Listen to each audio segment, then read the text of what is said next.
Shalom jemaat yang terkasih di dalam Tuhan Yesus Kristus. Penuntun saat teduh Sinode Gereja Kristen Jakarta, hari ini Senin 7 Februari 2022, judul renungan adalah Kebenaran telah dinyatakan. Nas, yaitu dari Roma pasal 3 ayat yang ke-21. Tetapi sekarang tanpa hukum Taurat kebenaran Allah telah dinyatakan, seperti yang disaksikan dalam kitab Taurat dan kitab-kitab para nabi. Julius, seorang bocah, dituduh telah mencuri laptop dan ponsel milik seorang warga. Ia ditahan dan disiksa untuk mengakui perbuatannya. Orang tuanya memperjuangkan perkaranya kepada lembaga bantuan hukum. Beberapa waktu kemudian, pihak berwajib telah berhasil mengungkapkan dan menangkap pencuri yang sebenarnya. Bahkan si pencuri tersebut juga telah mengakui perbuatannya dan menyatakan bahwa Julius tidak ada kaitannya dengan pencurian tersebut. Renungan Nas hari ini menyatakan kepada kita adanya sebuah pergeseran waktu, tetapi sekarang, yang berarti berbeda dengan masa lampau. Dulu yang lama berdasarkan hukum Taurat, sedangkan sekarang yang baru tanpa hukum Taurat. Rasul Paulus menjelaskan bahwa ada dua perbedaan sikap terhadap hukum Taurat.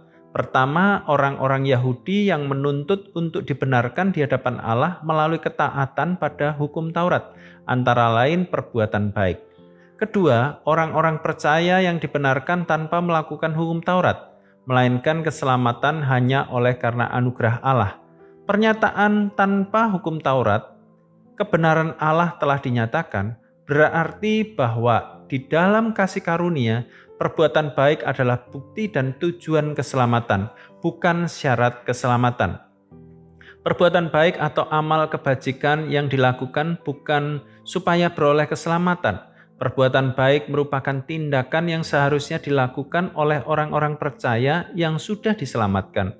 Allah telah merencanakan keselamatan bagi manusia pada masa hukum Taurat dalam kitab Taurat dan kitab-kitab para nabi. Dan sesudah masa itu, Allah memperbarui melalui anugerahnya di dalam Yesus Kristus.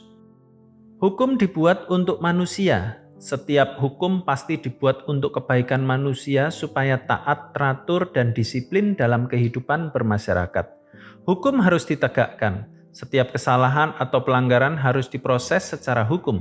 Ada beberapa persyaratan tuntutan yang harus dipenuhi sebelum dinyatakan bersalah. Antara lain praduga tak bersalah, adanya saksi-saksi, disertai bukti-bukti pelanggaran dan sebagainya. Walau demikian, ketika vonis dijatuhkan, pihak terdakwa dapat menyatakan banding atau kasasi, bahkan dapat mengajukan gerasi. Dalam konsep kebenaran dan keselamatan Allah, tidak ada manusia yang benar dan sempurna dalam melaksanakan hukum Allah.